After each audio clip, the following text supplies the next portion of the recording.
gente preparou um telão aqui só para relembrar, porque lá em maio de 2023, o IBAMA negou a licença para perfuração do poço Morfo por questões ambientais.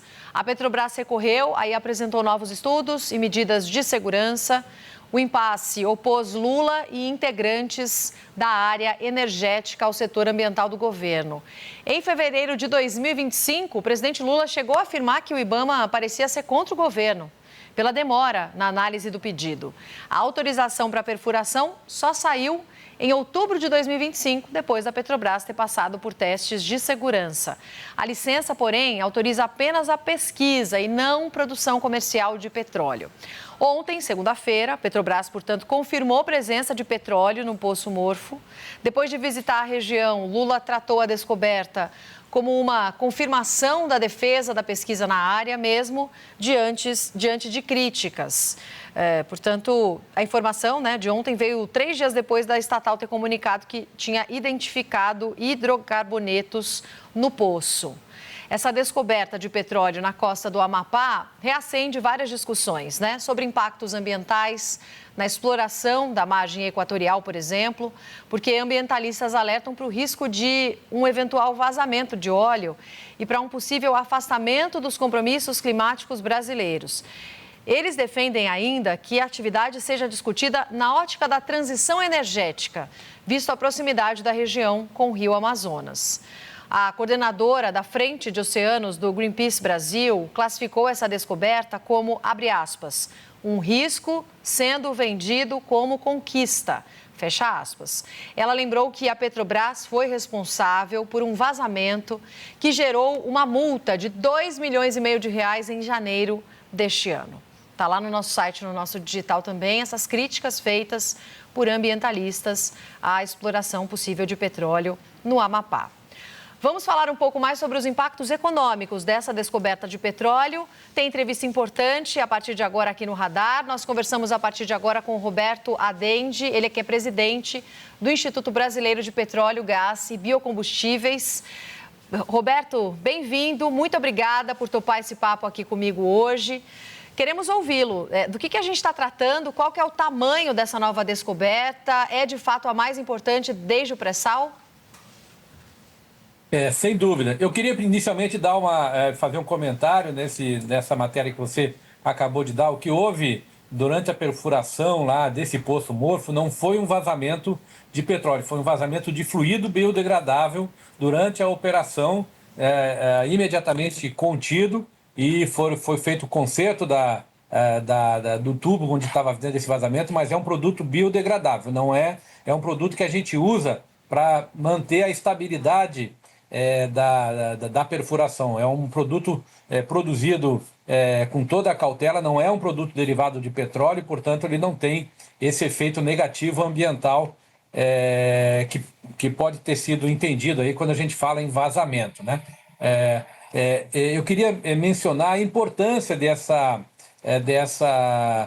descoberta, porque nós estamos hoje, o Brasil está hoje numa fase de amadurecimento das suas reservas de petróleo atuais, né? A Bacia de Santos e a Bacia de Campos, que produzem hoje 90% do petróleo brasileiro. Nós vamos continuar demandando muito petróleo nas próximas décadas. O petróleo não é apenas utilizado como combustível, ele é utilizado na indústria petroquímica, ele é utilizado para produzir fertilizantes, ele tem um uso muito grande em todo o dia a dia das pessoas. Então, a gente tem que ter essa preocupação também com a questão da segurança energética do Brasil, e essa descoberta vem nesse sentido, de apoiar esse conceito de que o Brasil precisa manter essa segurança energética tão importante nos dias de hoje. Quanto tempo levaria, para a descoberta virar produção? Olha, nós calculamos, a partir da declaração da comercialidade desse reservatório, em torno de 5 a 7 anos para a gente conseguir produzir a primeira gota de óleo. Nós temos que colocar todo o equipamento de produção, temos que fazer todas as autorizações junto à ANP, ao IBAMA, temos que encomendar os equipamentos, eles têm que ser instalados e testados anteriormente, né? Então é um trabalho com muita técnica, né? Muita responsabilidade, então a gente calcula de 5 a 7 anos. Qual tamanho dessa descoberta para o Brasil? Sei que o senhor, presidente, já falou um pouquinho, né, durante o meu primeiro questionamento, mas a gente queria ir além, assim. Quais são as possibilidades e também em meio a esses questionamentos que estão sendo feitos por ambientalistas? A gente não tem ideia ainda da dimensão. Nós estamos falando do primeiro poço exploratório. O que a gente pode confirmar, e ontem a gente viu as imagens, né, do petróleo já mostrando ali, inclusive um petróleo que a gente vê que é um petróleo com baixa viscosidade, um petróleo bem leve, confirmando um petróleo talvez semelhante ao que a gente tenha na Guiana e no Suriname. E agora a Petrobras está continuando a perfuração, está chegando na região do reservatório, vai identificar exatamente qual é o tamanho desse reservatório. Depois vão ser perfurados mais 3 poços, né? Foi solicitada autorização para isso, para a gente poder delimitar então o tamanho do reservatório. Então nós teríamos a profundidade e a largura, e aí sim a gente poderá ter ideia da dimensão, né? Então esse é o trabalho que está sendo realizado agora, é um trabalho de avaliação dessa descoberta. Que seria a importância para a própria Petrobras, né? No sentido de precisar também substituir gradualmente os campos que estão envelhecendo. O pré-sal vai continuar sendo o principal eixo, mas a própria Petrobras prevê um pico de produção em 2028, que depois poderia cair. Esses seriam os principais caminhos, até para beneficiar a própria Petrobras? Exato. Em toda atividade mineral, e o petróleo não deixa de ser um mineral líquido, mas é um mineral, você tem o momento que você, claro, produz aquele produto, seja minério de ferro, seja ouro, seja petróleo, e ele é uma reserva, ela vai sendo extraída até que ela chega na fase de esgotamento. Veja o que aconteceu, por exemplo, com Serra Pelada, lá um veio de ouro que chegou um momento que acabou e aquilo ali virou apenas um lago hoje no meio da Amazônia. Então, e essa é a realidade também do petróleo. Em média, você produz petróleo, em média mundial, de 27 a 30 anos. Então, nós já estamos chegando nessa fase na Bacia de Campos, que é a bacia mais antiga, produziu muito petróleo aqui no norte do estado do Rio de Janeiro.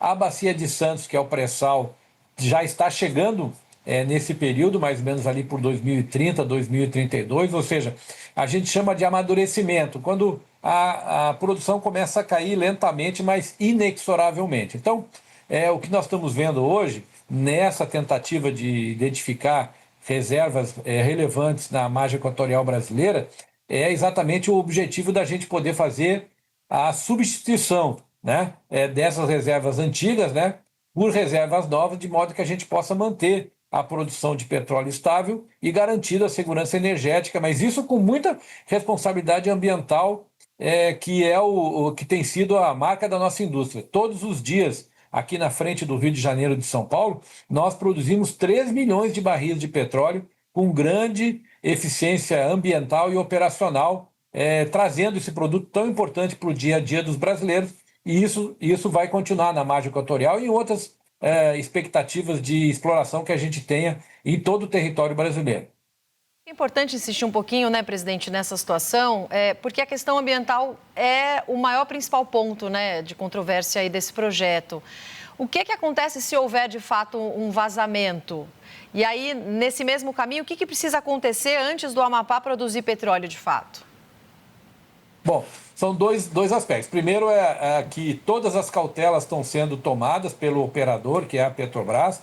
Esse é um projeto que a Petrobras levou muito, a nível muito alto as preocupações no sentido ambiental. Então, nós estamos falando de uma mobilização de recursos que poucas vezes a gente viu a nível mundial para a proteção desse poço. Além disso, no caso, vamos dizer assim, improvável de um derramamento, existe uma quantidade muito grande de recursos, navios, helicópteros, que serão colocados à disposição não só para estancar o vazamento, mas também para coletar esse petróleo que eventualmente possa vazar. Então, todas as cautelas foram tomadas e isso continuará, claro, na fase ainda de perfuração dos demais poços e, eventualmente, quando a gente começar a produzir petróleo, se for identificado um reservatório de dimensões que sejam comercialmente viáveis, né? Essa é uma preocupação gigantesca do nosso setor, né?